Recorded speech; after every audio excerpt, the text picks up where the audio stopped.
Hello, all you beautiful people, and welcome back to the LCS. It's a Sunday here. We got 5 more games, but how about that episode of Next Level? I love to see. What?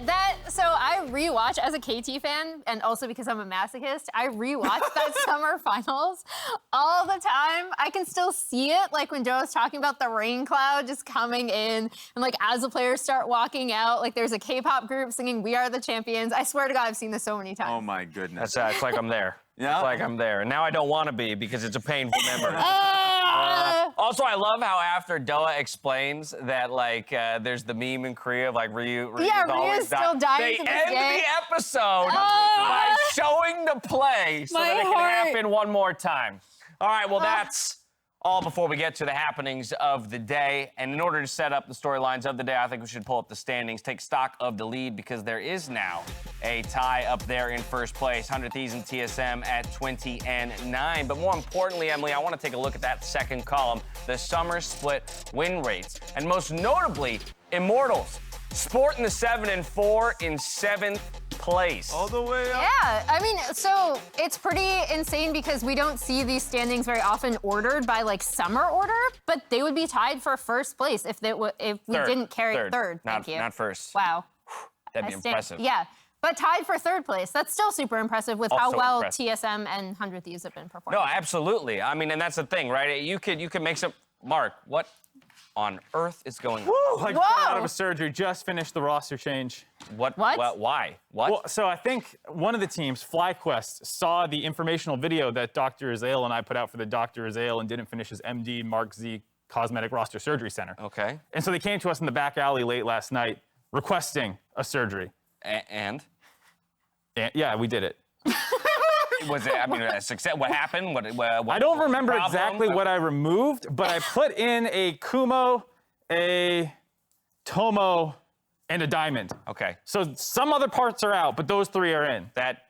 It's a little concerning to me that you don't know exactly what you did Yeah. over the last. And I don't know if it was a success either. Okay, Raz, based on what we've just heard, you think it might be a success? It certainly doesn't smell like the success. No, that is true. But like, just kind of reflecting on, Diamond as a player, or at least how Spring Split went. Spring Split didn't go too well for him. Of course, this was his debut coming into the LCS, but I was really excited, and I still am. Honestly excited, because when I watched him in Cloud9 Academy, and even when I'm watching him in FlyQuest Academy to this day, not just him, but with Kumo being brought into the roster and Tomo, they are a success. They're an exciting team to watch. My dad. And he's making, don't touch it. Stop it, Mark. Stop it. Do you want?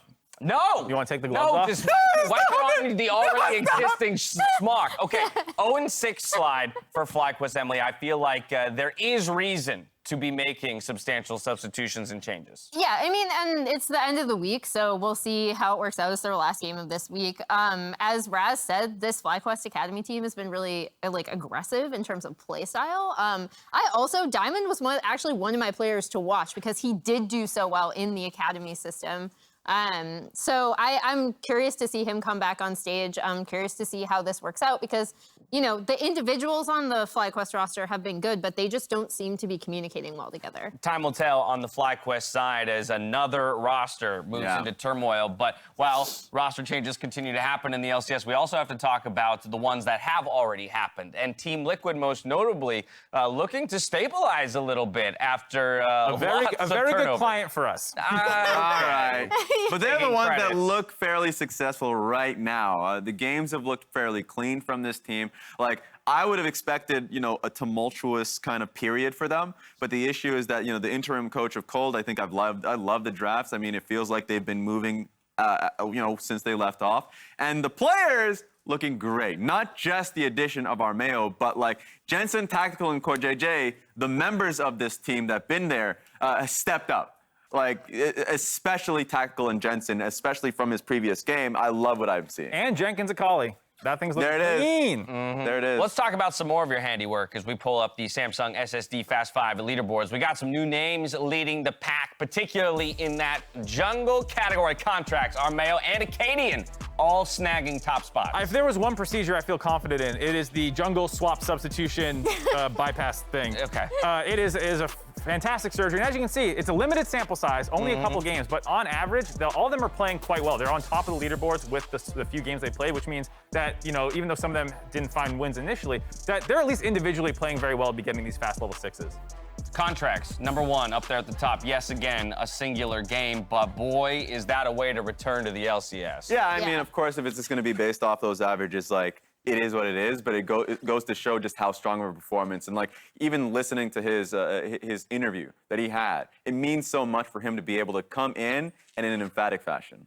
Armeo as well. This is not the first time that he's had to sub in for Santorin in 2021. And again, you reflect back to the postseason of spring, did an admirable job in that scenario as well. Different meta, different time, different top laner, and he still seems to have slotted in quite seamlessly. Yeah, it's pretty impressive how he's been able to come in all of these really high pressure situations and perform like pretty well for the team. Like that actually says a lot about his ability to, you know, not get nervous and the team's ability to integrate him really well. Yeah, I think on the final front, Acadian, of course, is while he did pick up his first win on a struggling Dignitas, there has been a lot of turmoil in that camp, but good to see them pick up the first win and for him to be a big factor in it. Yeah, I think it was a big thing for Acadian to come in and have that game. I think the first game for sure, second game much better, and of course around that veteran leader of Afromu to make it work. Well, all good things must come to an end, no matter how good and short those things are. Unfortunately, you know, for contracts, as quick as he comes in, he is exiting the LCS stage. This was a predetermined scenario, as we should call out from the Evil Geniuses camp. But Sven will be back in, rejoining the team as their starting jungler ahead of their match today against Dignitas QNTMPAY. Yeah, and I'm excited for Sven Skaren because at the end of the day, even with the whole amazing moment that Contracts had, the players around him are still working better. And I think Evil Geniuses has gotten better and better as a team playing around their 1-3-1 playstyle. And it felt like a lot of it has been around, of course, the intangibles that the coach had mentioned, but certainly what Sven Skaren provided previously. So I'm interested now, of course, with the change of junglers, what Sven Skaren brings back to the team. Yeah, and I mean, it's not like Sven Skaren hasn't had really good games with this team either. As you pointed out, the three. One thing that I liked yesterday was seeing Jizuke communicate with the team. So when we've been super critical of him, it's been when he hasn't used his pressure to, you know, transfer to other parts of the map or help facilitate the team, right? But yesterday we saw his Lucian going up, helping with that dive topside. We're gonna see the Nico solo kill again, just because that was a nice fancy bit of play. Yep. But I really liked how he performed with Contracts and was like, you know what? I have pressure here. We're going top. It's a simple play, but I like when I see him communicating well with the team. If you are gonna be setting up these 1-3-1s, that's so crucial. Yeah, and I mean, people talk about that whole coin flip nature, you know, the mid game and how it's worked out for him. The early game's been really consistent for Jizuke. Like, even seeing that, as you mentioned, that solo kill that he had, like, he's been giving them a lot of early game leads, and that's really nice to see. I want to see that continue, added with that discipline that they've been having, you know, with the previous game, and I hope that keeps going. Now, while Raz looks good at the head of the table, Mark, your stench is ruining the shot. Yes, so I'm going to need you to maybe go home, take a shower, take a quick nap or something, get yourself put together, If come back. anyone needs any post-game. surgeries, just let me and Azale Please, know. this is not your I place to won't. have an advertisement, sir. Just go back and botch another surgery, will you? Okay, great. Thank you. Bye. With that, it's time for us to hand it back over to Flowers and the actual doctor on the team, Azale, for the call. Thank you very much, Dash. Hello, Doctor, and hello, everybody at home. I'm Captain Flowers, that's Azale, and we're taking you through the first 3 games of the day here on our final day of competition in week number 4. I am actually really excited for the games today. I feel like there have been so many fun ones this split. We haven't always had the cleanest, but we have had a lot of the most fun We games. have fun, damn Some it. crazy endings here, and I'm going to be interested to see how EG looks today. Obviously, coming off of a big win with Contracts, it was planned for them to be, you know, swapping back to their main jungler, Sven Skaren. So it'll be interesting to see how they look against Dignitas, who has really been struggling. You know, Dignitas is a team that clearly has gone through a lot of roster swaps here and trying to find some footing in the LCS, trying to get back to those winning ways that they had in spring. And we'll see if they're going to be able to do that. All right, let's get it going. Let's see how the draft shakes out here. Ban's just about to start coming in. Senna banned away first and foremost. Yeah, Senna taken off the table. Kalista has been getting a lot more popular especially for Neo. Like, he's been liking to play it a lot, but a lot of these teams that are playing these hard engage styles have really been prioritizing Kalista. So many of the 4 melee hard dive style comps, we've seen even the most extreme versions that CLG is running. Kalista pairs really well with a lot of that. Akali, another really strong champion these days. A lot of it is about kind of, especially if you have a particular player who is going to excel in this champion, I do feel that Akali is more about if you have an Akali player on your team than something that is just generically strong. You know, not every team is threatening with this, but EG is one of the ones that are, as Jizuke definitely has the mindset to go crazy on this champion, and we have seen some really good Akali games from him this split. And Xin Zhao being banned away, this is a champion that we've seen rise to pretty impressive prominence here in the LCS. Lots of picks, lots of plays, fits into a lot of different compositions and gives a lot of early threats. So not surprised to see him taken off the table. Karma, our last ban before the picks start rolling in. Yeah, 2 of the primo enchanters taken off the table here by EG. Karma, Lulu, both banned away there. Worried about the team fighting from Dig. That had really been their strength that everyone was talking about, was the 5v5, how well this team had been performing in that regard.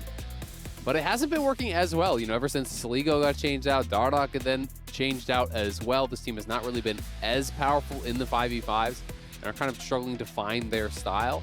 But EG, understandably concerned about those enchanters that are just really, really strong right now.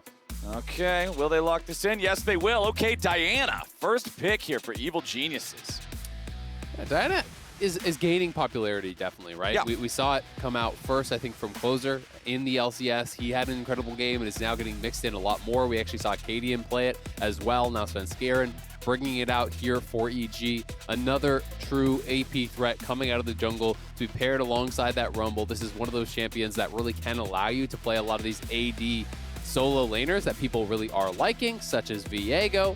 Renekton on the other side, of course, another powerful pairing that people do like to put with some of those AP junglers. And this one is likely to be the Rumble because that allows Yusui to then go towards things like the Lee Sin that we've seen from him as well. Man, just from these first 4 picks, making these first 5 picks, we are in for what I hope is a very scrappy game when I'm looking at these 5 champions. Lots of playmaking opportunity, lots of dueling and skirmishing potential on all of them. Absolutely. And you have a lot of short range, right? These kind of comps, when they fight, it is very often bloody fights because you are hard committing to it. You're really getting there. Jizuke hovering the Nico, having a bit of a laugh. Maybe knowing there's some memes about it after the previous game, but Set gonna be the pick here. This could be solo lanes. This could be down to Ignar for support, who does favor this style of champion. He likes to be playing engaged. He likes to be playing scrappy in lane. So it definitely can fit his style. The Thresh ban here makes me wonder if it isn't just a solo lane set. You know, maybe something like Impact on the set, that suits his style, put Viego mid.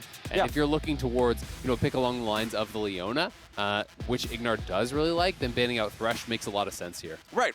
Let's see how Dignitas want to respond here. We are into the second half of the ban, so they've got 2 more of these to go. What's it going to be, Dig? And the answer is the Kaisa banned out here. So they're saying, all right, the diving power of Viego and Diana, you don't want to have an AD carry that can go along with it. Take her off the table. Yeah, and if you're worried about that sort of style, Tristana could be the next ban coming after. Those are the 2 that a lot of people like to remove when they're concerned about marksmen that can really follow up on those dives. If you're having 4 melee plus the marksman, taking that off the table can be pretty effective. Ezreal, another pretty good option, but it's actually going to be the Leona ban here from EG. So just taking away some of the powerful support options from Aphromoo. 4 potentially of their bans have already been kind of aimed towards him. Of course, the enchanters could be solo lanes as well.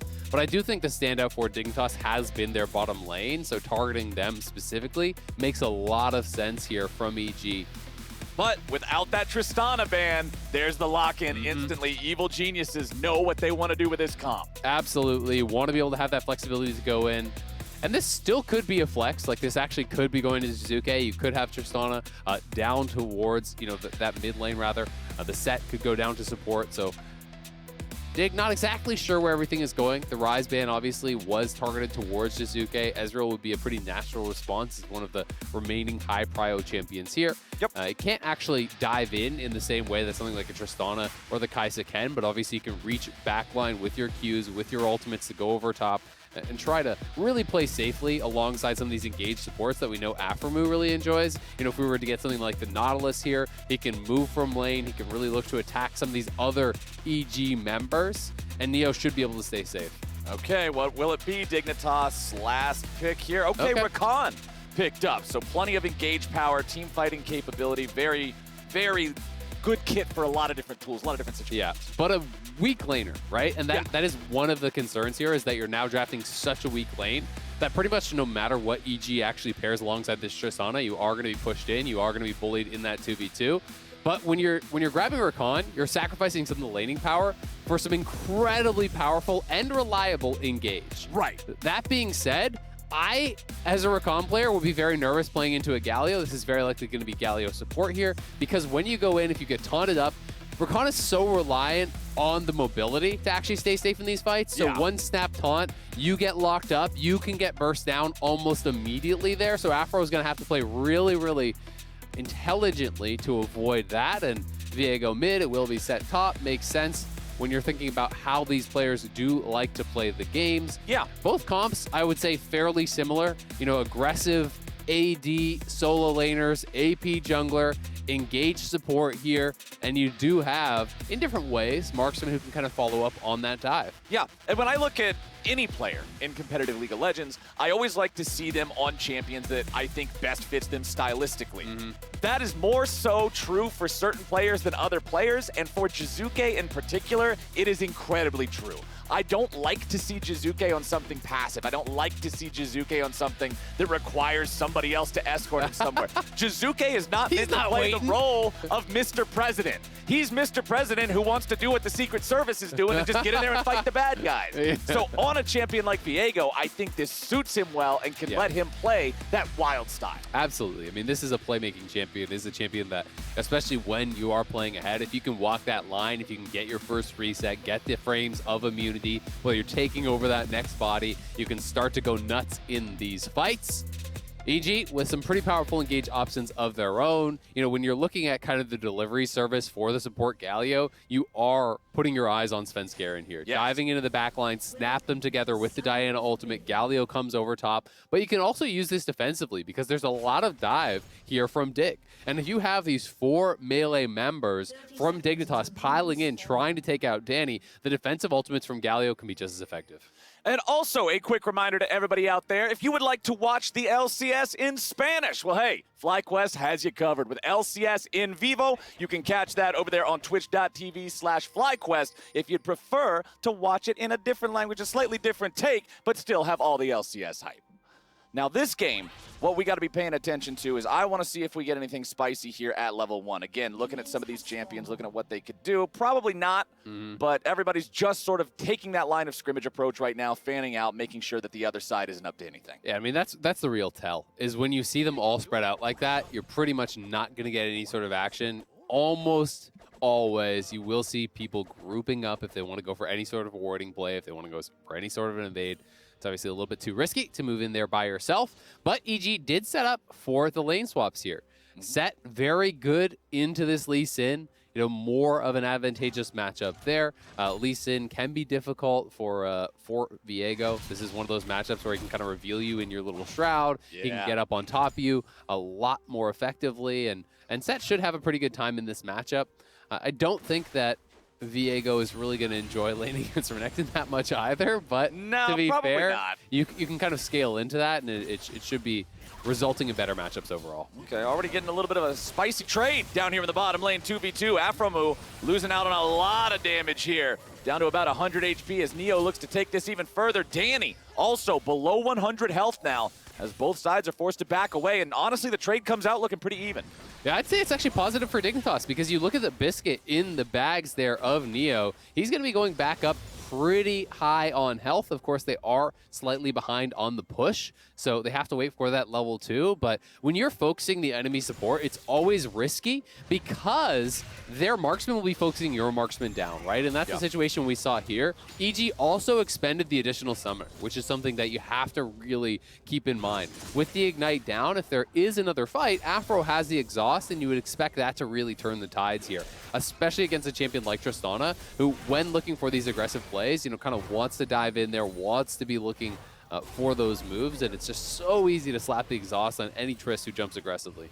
Okay, Svenskaren's going for an invade here. Top side of the enemy jungle. Acadian will clear out his Gromp likely just in time. Back in the mid lane, though, Yasui dashing away, nearly killed off their 1v1, as Acadian does manage to escape the jungle without having to use his flash. Yep, will be pushed out, though, and that is that lane prowl, but exhaust down. What on earth is going on down here? Neo just got a double kill. The Dignitas bottom lane tanking all those bans. It doesn't matter. We got to see that one from the start again, though. That is so bad for EG. Not only did they get double killed, both the kills go on Ezreal, and insult to injury, you used both your flashes too. Yeah. So that is one of those situations where you've got to really be tracking the summoners, tracking the fallout on these plays. Because Neo was playing Biscuits, he had the additional sustain. I talked about Afro having the exhaust still available, so you're not really looking to scrap. It's not a fight that you should be able to win, so hopefully we will get a replay of that and see exactly what shook out. Shizuke, though, laning pretty well up on that top side, did get the early push with the Viego. Yeah. And Okay. we're going to see this one more time. Immediate flash out there from Danny, but it's kind of the re-engage, and they're just a little bit too far forward. The explosive charge was expended, and Danny just kind of walked back up. I'm not sure. Yeah. Maybe he was trying to hit level 3 there or something, or it was at some sort of minion breakpoint and just didn't really understand the situation he was in. But Danny too far forward with your E on cooldown, with your flash on cooldown that was forced out by Afro. As soon as the exhaust is down, you cannot fight. There's just no shot of fighting your way out of that situation. And EG's bot lane gives over a very costly one. It just feels like every time we're painting back to mid lane as well, Impact is smacking Yasui upside the head. He's doing a great job getting these face breakers at the maximum amount of range, guaranteeing that he can follow it up properly with the Q into the W, and you can see it's showing in the minion waves. Yeah. The fact that Yasui is already down 2 entire waves just 5 minutes into the game, Impact has him stuck in this matchup. Absolutely. It's very concerning also because, you know, to me, where Yasui has actually had the most success is the early game. He has had trouble extending his advantages, actually, you know, taking any sort of leads he builds in the early game and moving them around the map, you know, really capitalizing on gold leads that he does get. We saw that on Friday. He actually did play the Lee Sin. They invested so much towards him, you know, Rift Heralds and nonstop ganks, and you know, he can get ahead, but he often can't really convert that. So when you see him behind early, it's going to be even more concerning, I think, for Dignitas. Well, he is on a playmaker in Lee, so we'll see maybe once he hits that level 6 if they can set something up, rotate him around somewhere else, send him down to one of these side lanes and get something going on there. But right now, it's up to Danny and Ignar to try to recover a bit of what was lost from earlier, man. Look at the items. This is just depression when you press tab. Oh, And it's no. like, what is, how's bot lane going? Well, Tristan has a long sword, and Ezreal has Sheen Tier and the long sword. Yeah. Okay. Yeah, and it's not like he's losing out on anything, not having the potion. He's still got biscuits and everything else. So it's your AD carry versus an AD carry she tells you not to worry about, man. The Ezreal is Oh, you're smiling worried. down here right about now. And Danny and Ignar are going to have to get real familiar with the sights, sounds, and smells underneath that turret because they ain't leaving it anytime soon. We can see here Jizuke has been the first or second one of our solo laners in this game, excuse me, to use his teleport back to lane. And Dignitas will take the first Drake of the game here decently early, 6.5 minutes in, no contest. And it's even more concerning when you consider the actual lane matchup. Rakan is considered such a weak laner in general, you know, unless you're really paired with something like the Xayah. That is kind of one of the exceptions where people look at that as maybe a lane that has a little bit more power in the 2v2. But Ezreal Rakan is not supposed to be winning 2v2s. You know, this is a scaling lane. They won early, and this means that Neo is going to hit 2 items really, really fast. And when Ezreal is playing the game from ahead with gold, with experience, it can become so oppressive because you have so much mobility that a well-played Ezreal has the... How are you going to kill him? The kit, basically, yeah. Not even just to kite back, but to be able to move forward and get aggressive and utilize that gold in such an effective manner. Yeah, once he has a Divine Sunder and a little bit of extra damage, if he's ahead of the curve of the game, 1 Q, you've lost 25% of your health. Yeah. Just go, what the hell was that? And now you're stuck. So we'll see. We'll see if Neo's able to keep that aggro up. You can see Impact not afraid whatsoever. He's just daring Yasui to press the button again. He doesn't care. He knows he wins those fights. Set versus Lee Sin. Not a fun time for Lee in a situation like this, as Evil Geniuses will find the opportunity to push out here a little bit in the bottom lane. The power of the explosive shot doing some good work on that one as Jizuke plays it nice and aggro up here in the top lane, 1v1 as well. And while bot lane is a bit of a disaster, you look at the solo lanes, it just kind of naturally winning so much as far as the farm goes, and that's really what is keeping the game closer here for EG, is that both their solo laners have done a fantastic job in these isolated lanes. There's been no jungle interference whatsoever. The top lane for Jizuke is going honestly a lot better than I was expecting it to against the Renekton here of Fake God, and Impact has just been bullying Yasui consistently, so they are still in a decent position because of that. Yeah. But the Ezreal's always going to be difficult to deal with. Okay, now it's happening again here in the bottom lane. Afromu wants to go in and find the damage, but he's nearly killed off instead. Neo looking to return a little bit of pain back onto Danny here with the exhaust brought down again with another fight happening on the other end of the map, and Impact's killing off Yasui. Acadian's pulled right back in. Acadian's kicked right back down. Fake got in a 1v3. He's trying to walk it off with the Dominus, but Jizuke's here to dominate. He'll go a little bit further, looking for a little bit more damage. Another execution comes out, but the Croc stands tall. It's still 2 kills across the map for EG. EG playing aggressive on that top side. They know where they have the advantages. They're winning in the solo lanes. They invade towards that top side, fight away from Neo and Afro, and they come up huge, getting the kills. They will get the Herald. They'll push in the wave, so farm denial,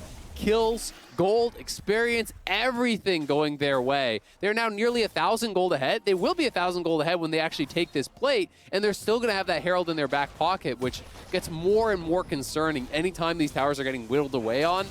It's getting close to that one-hit range from the Herald.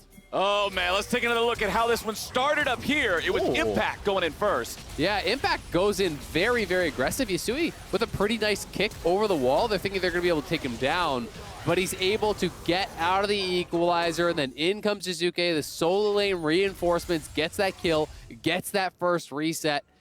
And once Viego is in his zone, once he's getting those resets, he's so difficult to deal with. The amount of sustain it's obnoxious. And the fact that every time he's taking over a new body, he is untargetable. You can start mashing out those Rs, the gap closers that he gives him, to just be able to really have that staying power in a fight. Allows him to force out the additional flash from the Renekton and Divine Sunder, as you're pointing out. Captain Flowers just gives you this look like, what? 10 minutes and 12 seconds into the game. Divine Sunderer is up and running for Neo. Hard rushing that item after grabbing the Dorans and the tier there at the very start.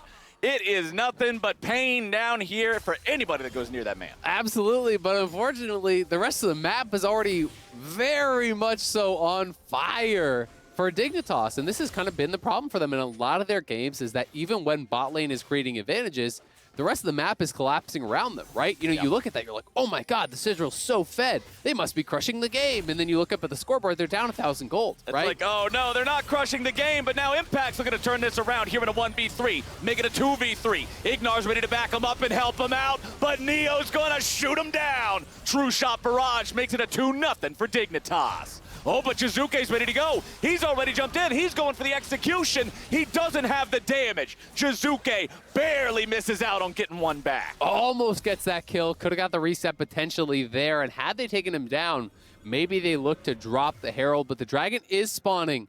Dignitas is on a reset timer here. Ignar coming out from base. Impact will have TP available when he spawns. So Dignitas may want to make a move towards this Dragon. And meanwhile, Fake God, who didn't have TP, who did not move for that fight, is going to cash in on the plates on the top side. So they're getting a little bit something back, which he really needs, because he's down 30 plus CS. Yeah. The kill, the assist, and he was down a plate before he just took one. He's down further, because we were commenting earlier about how, hey, yeah, the mid lane matchup, Impact is really running the show here, keeping Yasui back, always winning out on the trades.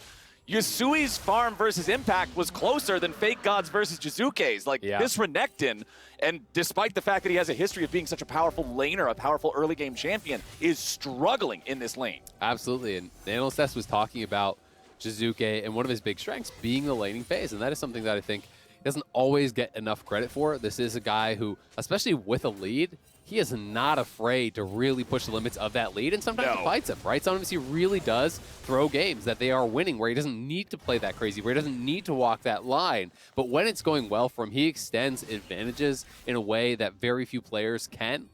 And it is really, really fun to watch him lane and watch him play as a result. I have just been told by production, Ezreal's Divine Sunderer this game is the fastest acquisition of a mythic item by a bot laner this split. So That's a pretty good lead. yeah, But is it enough to win the game? Yeah, Neo's going to have to do some heavy lifting with it, right? If you're the guy on your team that's got that lead, that means your presence in the game must be really, really big. And now we'll see that Rift Herald used up there in the top lane. Svenskeren dropping that one down means EG will grab themselves first turret of the game here 13 minutes in. Danny and Ignar could be in a very bad spot, though. Control ward put down in this tri-brush next to the tier 1 turret.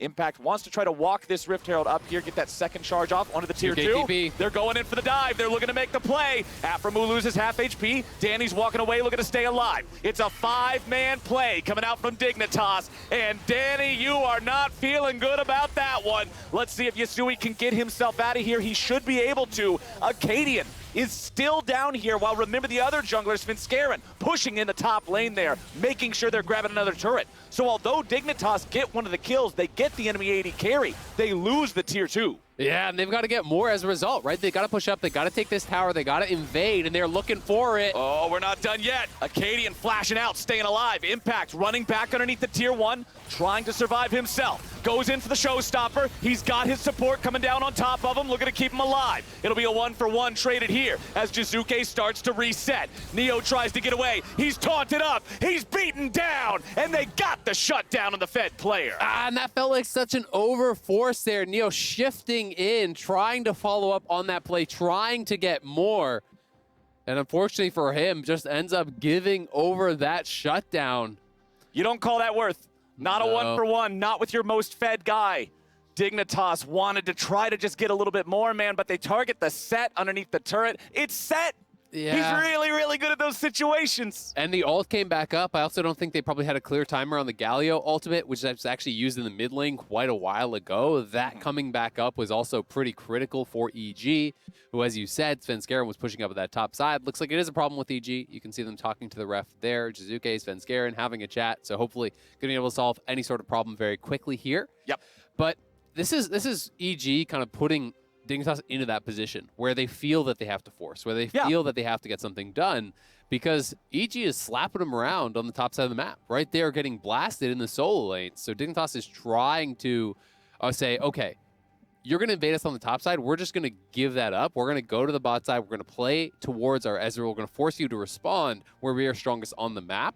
And I like that idea as far as what they're trying to force down on that bottom side, trying to go for that turret dive. But as you said, EG has very difficult champions to dive, right? When you're considering the set, when the Galio ultimate comes back up, it becomes incredibly hard to actually push that pace. And EG, I think, did a pretty good job of keeping them interested and keeping them in these scrappy situations where it would be difficult for them to actually get a big advantage. Give them the false confidence that sticking around here is a good play, right? You already are in their heads because, yeah, they're ahead in kills, but they're behind in gold. Yeah. They know that just a neutral state of the game is not favoring them very obviously, so you've got to switch it up. You've got to go for more. Especially when, if I'm playing on Dignitas' team and I'm bot side and we're looking for this dive and I see my tier 2 going down, I see the jungler walk into my jungle. I know my top side quadrant is gone. I know I just lost a tower. You're feeling you have got to get more. You've invested all your resources down towards this bottom side, moved all your members down here, and EG already got the better end of the trade. They got more experience, more gold. They're taking away your camps. It becomes very difficult, and that's where I think you start to feel that pressure of all right, we got to do it, right? We just got to go for it. And I think it's a situation that anybody out there who plays League of Legends has been in one of those spots before, right? You're playing solo queue. There's one guy on the team that's doing pretty good. You're like, well, we got to get this guy fed, or we just FF20 anyway, so we got to just keep it rolling. And then, a couple chain deaths later, things are not feeling so great. And all of a sudden, the guy who was doing great, doing a little less great. Absolutely. All right, so there's apparently a shop bug that is being investigated with, so something to do with buying items there. We will let you know as soon as we find out more. I was told that Svenskeren tried to undo a buy, but was not able to go through with the undo process. It didn't work. So I wonder if he walked out of the well. Yeah, it could be one of those things where you're standing at the very edge of the well because you want to have that extra 1 second faster back out onto the map. I don't know. That's what they're investigating right now, but we'll let you all know more once we have those details.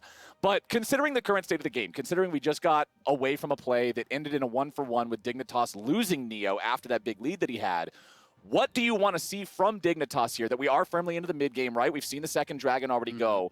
What does this team need to do to recover in a way that this is still playable for them? I mean, to me, you probably want to move the Ezreal towards the mid lane. You want to try to have this kind of point of power where you can have him, pushing in, moving around the map, looking to set up fights. But really, I just think the key is when you have only one strong member and you must have that guy succeed to actually win the game is let him be the shot caller, right? Be flexible in game. Play around him ask for that real. Fed carry what he needs. What does he want to succeed? Does he feel he needs to hit 2 items to actually really go for it? Should he fight right now? Like, that ends up being the key for me in these types of games, because realistically, like, he is the guy, right? He has got to have a good game if Dignitas want to win this game. So it becomes all about setting up for him. It becomes about getting him to where he can continue that pace of farm and that income that he's already gotten to stay ahead of the curve of the game, because everyone else is behind. So if that requires, all right, I want to go mid lane. Okay, great. Get wards on both sides. Protect this guy. Help him push in. Help him to siege up of these towers. And force the issue around him so that all the fights should be happening in where this Ezreal is. And especially when we consider the champions on his team in his solo lanes that have fallen behind. You don't look at champions like Renekton and Lee Sin and say, oh, it's okay that he fell behind, he'll scale later. That's not what these champions are for. And yes, in the current state of the game, in the current meta game of League of Legends, they both have better scaling than they've had in the past. They can both be sort of drain tank, big bruisers later on in the game, but they're not hyper carries. They're not going to scale. They're not Viego, right? They're not this champion that once he gets to 6 items, you just go, oh, well, okay, cool. Like, it's so difficult to deal with these situations when you're an early game focused champion who didn't have a great early game, and Ezreal's really got to be stepping up. And hey, this is an awesome, like, potential hero moment for Neo if he can put the team on his back and carry from this position. Yep, absolutely.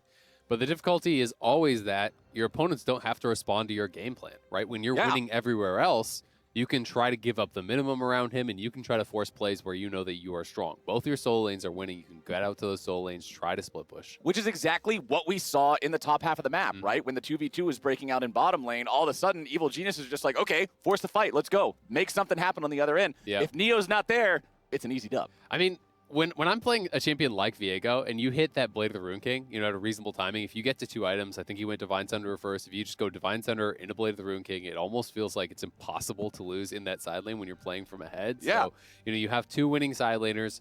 You push out those lanes, you invade, you get deep vision in the jungle, you play around that sort of style where you're just trying to take resources away from Dignitas and slowly increase that advantage. And I think that becomes a really difficult spot for Dignitas to really come back from. Yeah, and especially when you consider the fact that, I mean, Evil Genius is their bot lane. It's Tristana and Galio. Tristana's got great wave clear, just being able to use the explosive shot and just blow up the entire wave at once. And if they try to force a dive on you while your split pushers are doing their thing, Galio's a great defensive tool, so it makes that very scary. Absolutely. Tristana also really good self-peel, the buster shot, the rocket jump. Yeah, really so good tools for that. So EG definitely feels like they are in the driver's seat, but anything can happen, my friend. Anything definitely can happen. I mean, there's powerful engage on both sides, right? So it's always going to be that X factor, and having Aphromoo on the Rakan, you can make those plays. If you can really find a good engage on Rakan, you can layer the Rumble ult over top. The True Shot Barrage comes through. You hit with that amount of AoE damage on multiple members, and the gold lead really stops mattering. You can get that first kill, try to take it over from there, but equally, EG have the ability to engage themselves. You send in the Diana, you follow it up with that Galio ult, and that can be really powerful too. And especially as we go forward further into this game, because you were talking during Champ Select about AP junglers and sort of their rise in recent times to allow these powerful AD solo laners.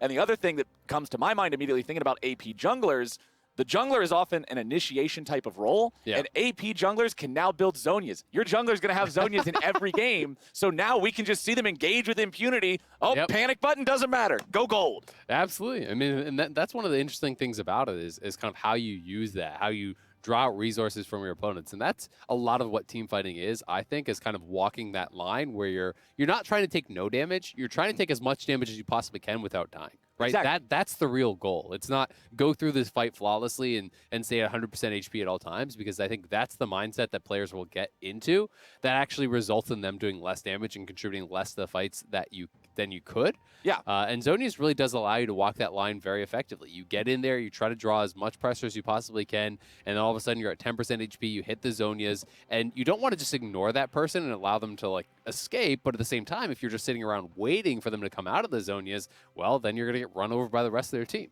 Yeah, and it can also get you, it's about trading it for really valuable things, right? If you can manage to get their ulti, but you just Zonias it, that feels fantastic. I remember this was something that you and I talked about back when I first joined the team in 2017, and you were telling me about your time in WoW and like the literal world champion days, right? Because I, as someone who was never good at MMO PvP, I was like, okay, so what's the secret sauce? And you told me just like, you just make them waste more valuable shit than you used. It's trading resources. And I think that's true in almost all games. When you actually just kind of boil it down to the simplest level, whether you're talking about shooters, whether you're talking about MMOs, fighting games, you know, PvP in WoW or whatever, it's about trading resources and trading them in a way where you're taxing your opponent's resources more greatly than you're spending them, right? So it's like the most basic form of that concept, I think, in League is the trading of summoners. If I can use my Ignite and get you to use your Flash, I win that trade. It's a more valuable cooldown. It's a longer cooldown. 3 minutes versus 5 minutes. Exactly. And people talk about that a lot with ultimates versus flashes as well. Sometimes my life is less valuable than that of the carries, so if I can trade myself out to remove them from the fight, that can be trading up as well. And I think when you really kind of distill games down to that simple form, it becomes much more clear what you have to do. Yeah. It's then just about assigning value to the different members, right? And you can even do that. We talk about this as well in League with the concept of going for low percentage plays when you're losing, right? Right. You assign a value to your opportunity or your chances to win this game, and then anything above that is a play that you should go for.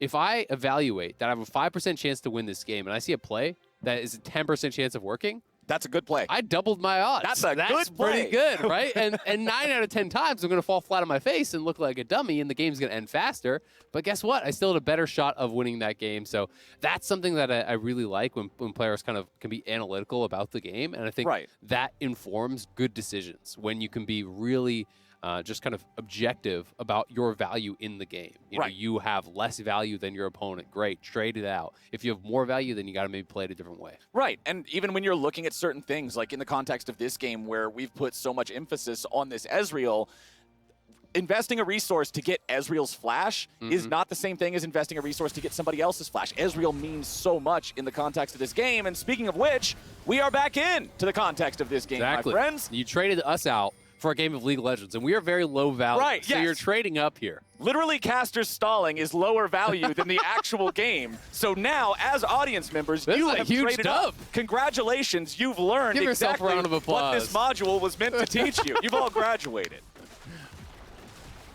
And now we're just back to Tristana autoing turrets, which is exactly the way the world was meant to be. Now, Jizuke will continue pushing this pressure here in the side lane. Yasui's up there a little bit further away, so Jizuke will not be able to find a kill just yet, but he did try to use the ulti down there to go for it. Jizuke now stuck in the 1v2, and he's punished. A nice punish there from Dig. Yeah, Cadian gets down, and Dignitas did move Ezreal towards mid, so that's kind of what I was expecting. You know, play with this point of power, move your strongest member towards mid lane where it's easiest to fight around him, to control vision around there, to move out to objectives like the Rift Herald, like the Dragon. Once you have push through mid, that is just a lot easier to do. So it makes a lot of sense. And EG did get out to that side lane, which is kind of the expected response, so we did kind of talk through both these paths. In this case, Dignitas did a good job of actually punishing Jizuke, who was going very aggressive. And this is that downside that you get with Jizuke. Another player may have been satisfied to actually just push in the wave, bounce it off the turret, and just back it up. Jizuke saw an opportunity to maybe go for a kill, and in this case, gets punished. And you can see gold on the left side of the screen right there. It is those two solo laners of Evil Geniuses that are hot on the heels of Neo's gold lead. Still about 200 ahead of both of them. But that could change if Evil Geniuses find themselves another favorable fight here. Everybody is back out on the map, but it doesn't look like we're going to get a fight just yet. Rift Herald is alive there, but they're not willing to commit just yet. Yeah, I'm not going to go over there too quickly, but they have the push on the bottom side, and that's kind of the cost of Jizuke's death, is that they lose pressure on this bottom side. So now, when you see EG show up here, maybe you move into that top side river, look towards that Herald potentially if you are Dignitas. Jizuke has shown he does not have TP. They will have a timer on that, so you can push in this wave. You can at the very least try to get some vision, but for now, Dignitas just looking for a reset. And they may want to wait for Neo to actually hit 2 items. Obviously, that's going to be where you really get the most value out of your gold lead is immediately after completing an item. Right. Because the completed item is just worth so much more than the sum of its parts. So it almost has the tier fully stacked. He'll cash out, complete that Muramana, and really be then looking to fight, and that's probably going to be the window where Dignitas have the best shot at really making something happen in this game. And we'll wait for that window to show itself. Right now, Fake God has been assigned Jizuke duty down here in this bottom lane. He'll try to answer that as good as he can. The Dragon has spawned for the 3rd time this game. It is a Mountain Rift, a Mountain Soul, and that one is being taken by the side of Evil Geniuses. Dignitas deciding they do not want to contest. Instead, they'll just take 2nd Rift Herald, so a trade of objectives across the map. And I think this is a pretty good trade for Dignitas because EG isn't actually going towards their 3rd Dragon or anything like that. They got an early Infernal, so they don't really have to sweat the fact that that 1 Dragon gets taken away. And it will allow them to trade back some gold. So, you know, if you have Prio through mid with the Ezreal, you can then go look to attack this, try to drop the Herald, take out this point of power on the map for EG, close that gold lead even more. Jizuke getting jumped on here. Dignitas wants to make a play. Fake God already using the ulti. Jizuke wants to turn it right back around, but he ults over the wall to safety instead. But we have a different fight breaking out. Yasui's on a killing spree. Danny's already dead. Evil Geniuses need to continue their retreat now. They cannot stick around. Dignitas has more men in the area. Evil Geniuses with Impact pushing in the top lane on that split push, but now Yasui wants to go in and make some sort of a move. Yasui is way too far in. Dignitas is very far forward. Svenskeren is down. It is a 1-for-1 trade so far. Jizuke jumps right back in, but there's no more fight to be found. Evil Geniuses trade even and buy time as Impact is knocking on the door to top lane. Yeah, he's potentially going to knock down this tower. We do see the recall from Acadian. He still has the Herald, so he will be able to get back there. Dignitas at least get the turret.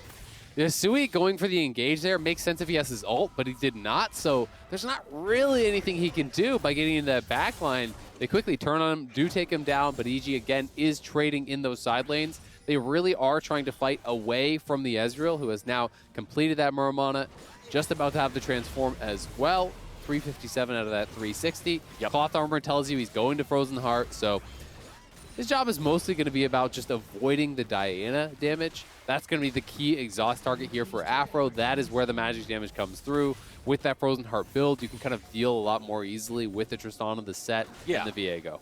Kind of like the Iceborne Gauntlet of old days, right? Except now we just use a different Sheen item, use a different Shroud item. Let's see. Here's where the fight was. While they were fighting down in bottom lane, this happened to Danny. Yep, nice little play. Jump in, kick, Q, execute there.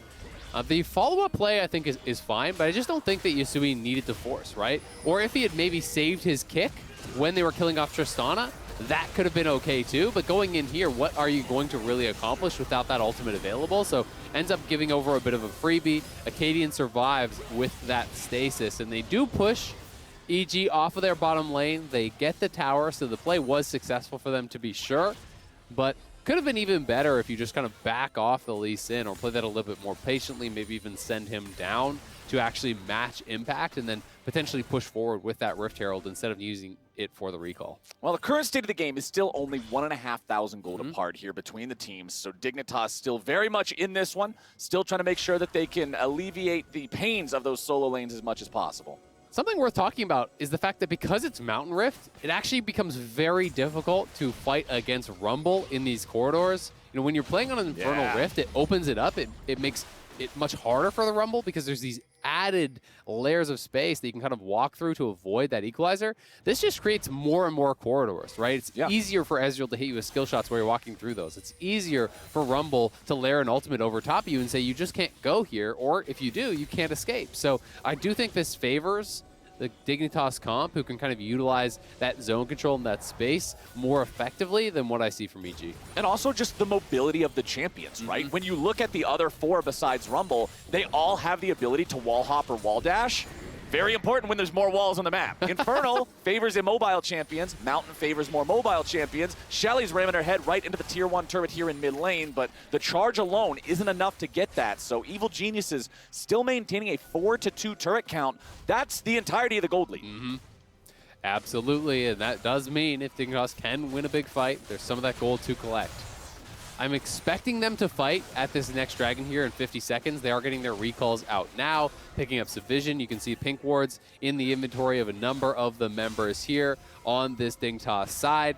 So they are looking to prep potentially for this dragon. And if you can stop this dragon from being taken by EG, the soul gets pushed back so far that you don't really have to worry about it that much. And I just think when you're looking at Neo relative to Danny at this point in the game, it's not going to get better, right? He's at 2 in pieces, and Danny basically just has the 1. Yes, he has the crit cloak on top, but the Tristana is going to be so much less valuable. A couple key Mystic shots from Neo really can push someone out of the fight entirely. It's entirely different worlds in terms of AD carry strength right now. One Kraken Slayer versus both of the critical items for the Ezreal with that Muramana being fully evolved, as you pointed out earlier.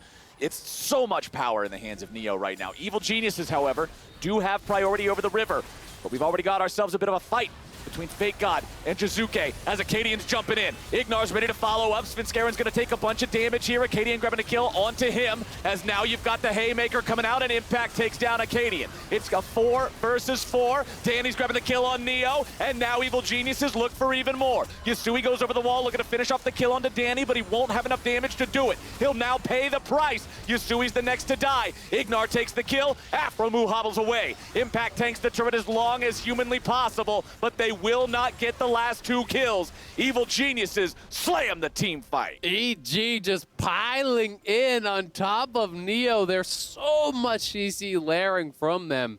With Svenskeren diving into the back line, the Galio ult coming through, Impact following that up. Really good job layering a lot of that CC.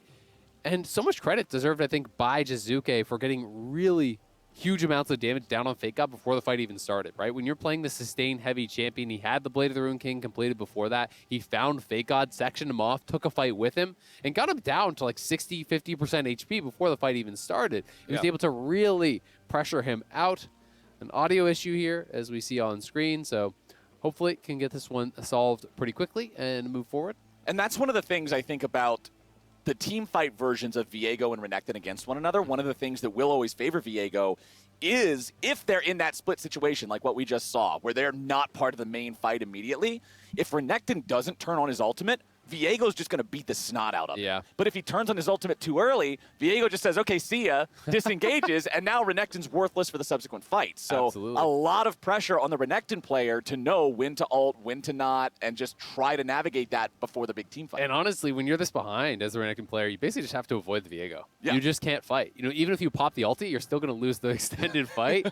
And he has so much sustain with the Blade of the Rune King plus the Sunderer that you're not going to come out positive in really any sort of a trade. So it becomes very difficult because Jizuke is basically just trying to mark the Renekton, knowing that Renekton wants to find that flank and wants to find this additional angle to really attack that backline. And if he can, he'll have a successful fight. But, you know, Viego knows if you see the 4, go hunting, because you are only worried if you run into multiple members. You're never worried about this one-on-one where you've got your 2 duelist items completed here with Blade of the Rune King plus the Sunderer, and Renekton's on 1 in pieces. Like, he just can't fight you. Even if he's on 2-2, he still can't fight you with that build. Anybody else on the team can't do it either, right? Like, when you're looking at a Lee Sin or a Rumble, that's not going to stand up against Viego in that situation. There's no way. So Jizuke, and that's exactly what I was talking about earlier, saying this is the kind of champion that allows Jizuke to be the best version of Jizuke.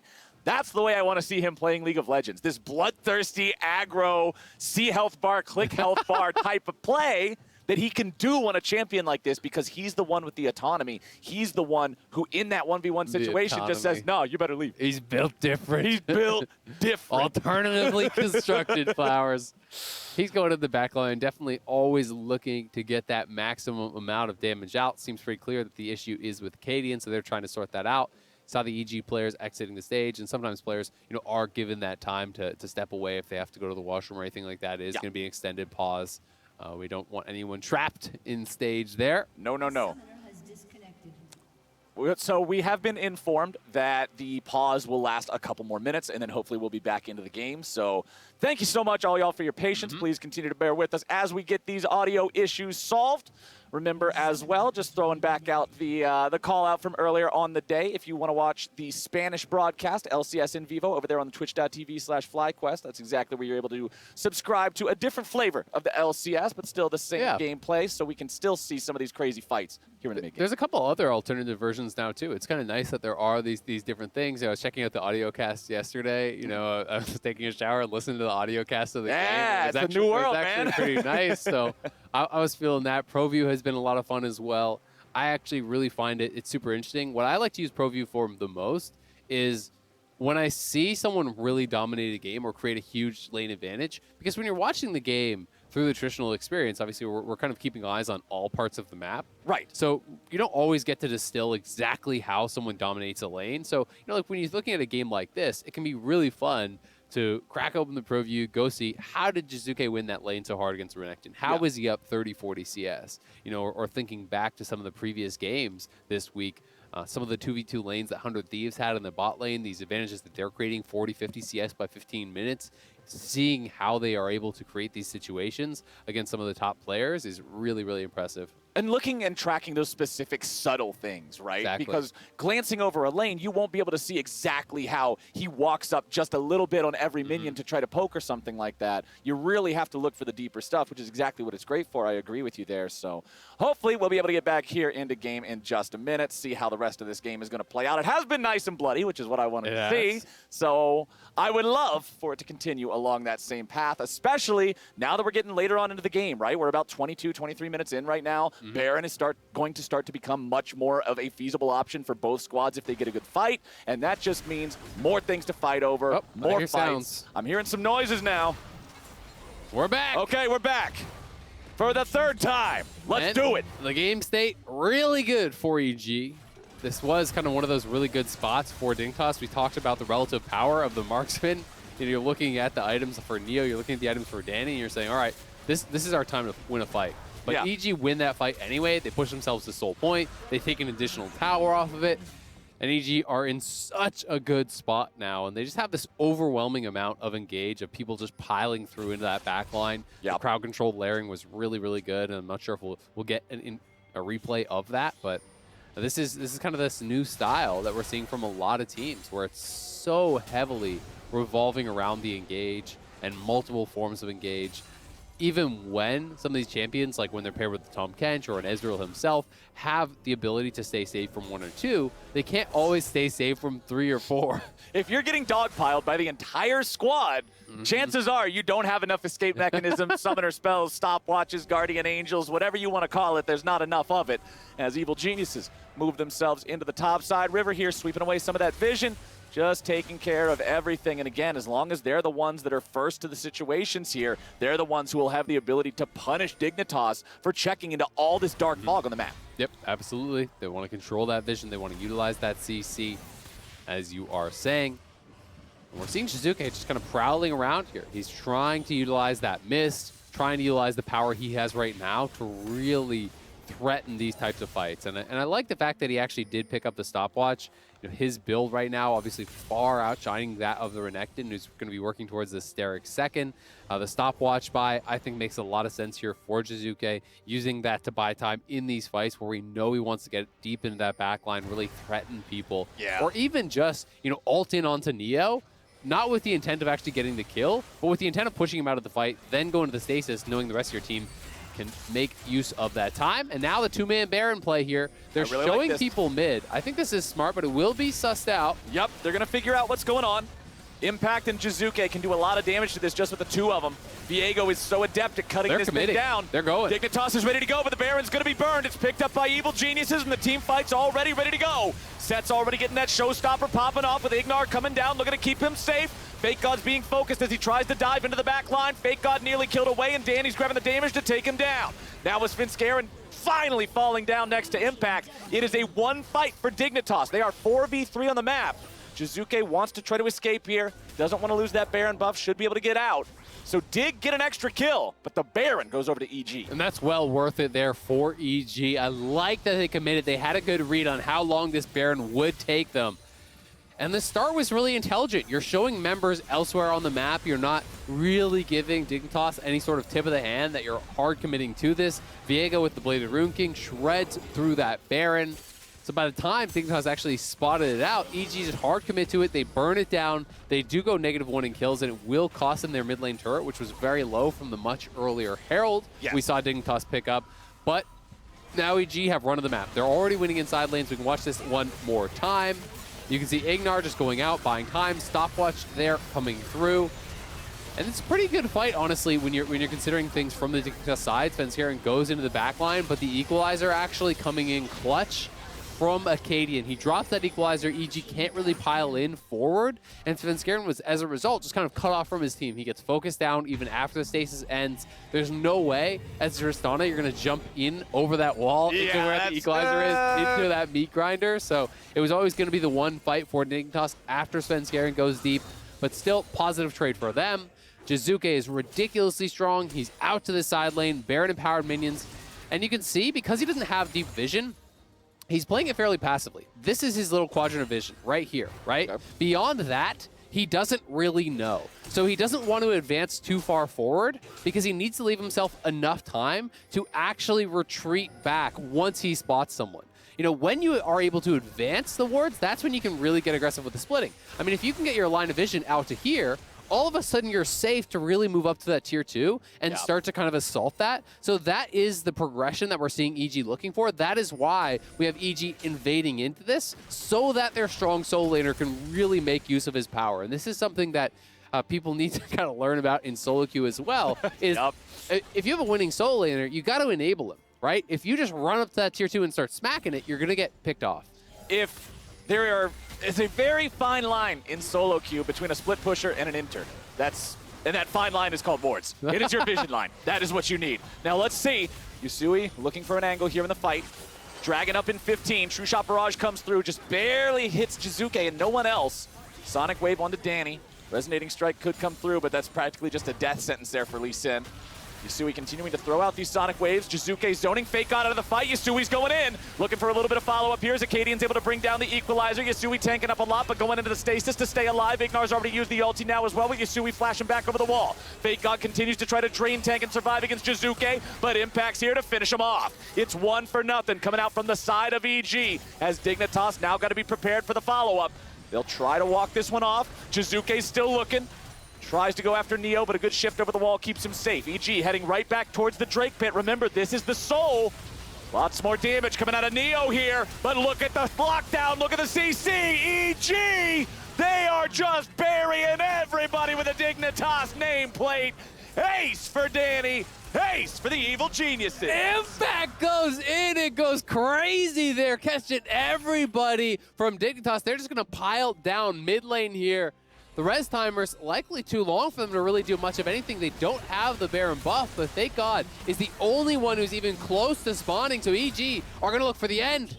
Evil geniuses making this one look quick here, running right towards those Nexus turrets. Fake God's already done. Sayonara, see you later, buddy. Buys a moment just with a stopwatch, but he will end up doing nothing but padding the stats.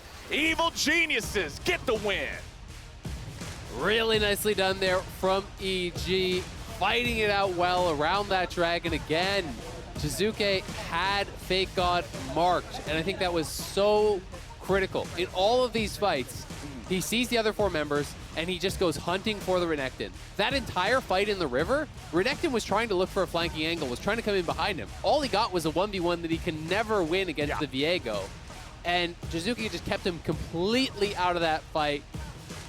Dignitas needed to function as a squad. They were never really able to. EG's solo laners ran him over, and that was the story of this game for me. Impact and Jizuke, their laning from right out the gate was incredible. They got massive advantages. They dominated in the team fight. Impact setting up a lot of those fights with some really good engagements on the set, and this was just a very well-played game from EG. Yeah, Impact's presence on the set, I was really impressed with. Always making sure he's tanking up the most damage possible in these fights. Even when we remember back to the 3v2 in the top half of the map, they're trying that first thing where they're saying, all right, don't play towards the bottom lane. Impact's down to about 100 HP, but he doesn't care. He knows what his job is. He knows he's supposed to be that big meatball on the front line. And with Ignar always ready to on top of him, it doesn't matter that Danny and Ignar had a bad lane themselves. The rest of the team facilitated them being able to find the win. And I mean, you could hear them popping off on stage as soon as Impact went in the end and catches multiple members with the clap back. You see him setting up the haymaker, and everyone on EG was popping off on stage. It's actually kind of a cheat code for play-by-play casting because you know there's about to be something hype happen in a couple of seconds. So you just instantly take like just a bit of a deeper breath because you're ready, because you know the players aren't going to pop off over nothing. And then sure enough, Impact just comes in there with a massive face breaker and everybody's done for. But that's what we wanted to see from EG, right? This is a squad that was able to show everybody doing the right thing at the right time, right? Jizuke's properly hanging out on the edges of the team fight like you were describing, but also the rest of the team facilitating him when he's the star in the split push. Really good stuff here. Let's take another look back at the fight. Yeah, so we get to watch this one more time, and this is what I really want to highlight on the left side of the screen. You know, just watching Jizuke, FakeGod is trying to get past him the entire time, and he's just marking him completely. And he's not overcommitting to it, because if you go in too far when FakeGod has that stun, maybe Dignitas can actually pile over the wall and turn this fight around. So it's all about keeping him out of the fight. Dignitas' squad really wants to function as this 5-man unit, everyone coming in together at the same time.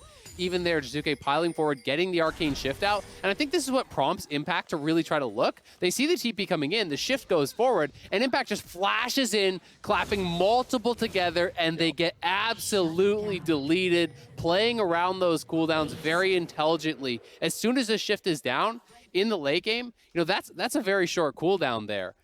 But you have that window of opportunity if you react immediately. They knew that their opponents wanted to try to make something happen with Hisui re-TPing back in. And so instead of allowing Dignitas the time to actually set up this play, they say, we'll just preempt the play. We see one of our own. And sure, Lee Sin's going to arrive, but who cares? Because everybody else is going to be dead. Yeah. And everybody else, they had already lost one person, right? It was still a 5v4 on the map. It was still the fact that, hey, FakeGod is gone because of Jizuke managing him in that side situation like you were talking about.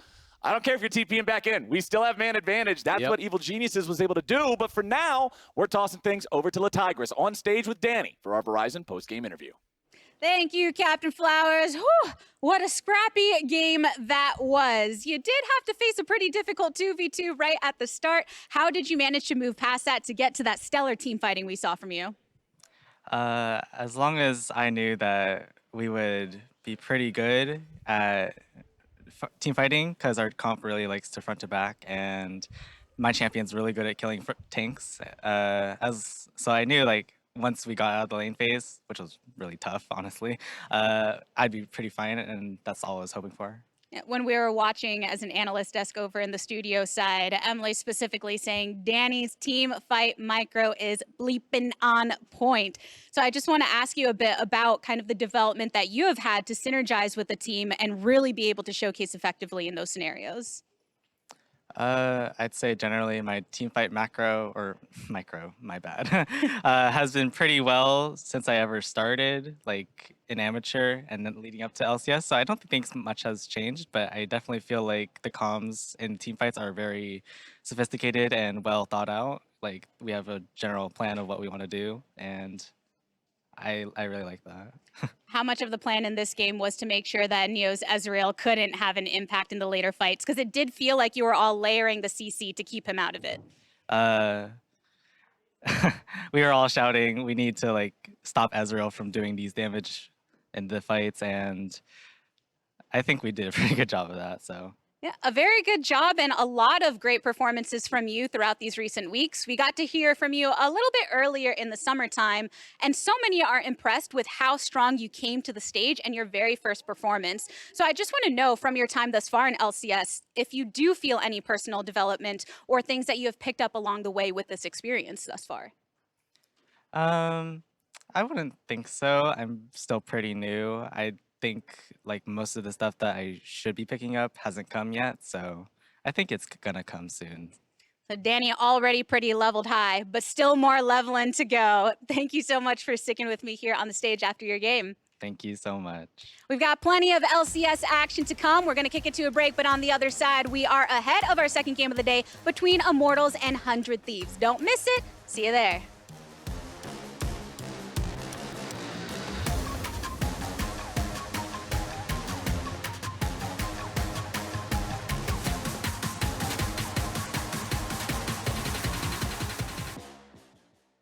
It all comes down to this. One last dragon fight to call the whole game. Boom, look at the damage on the Wombo combo.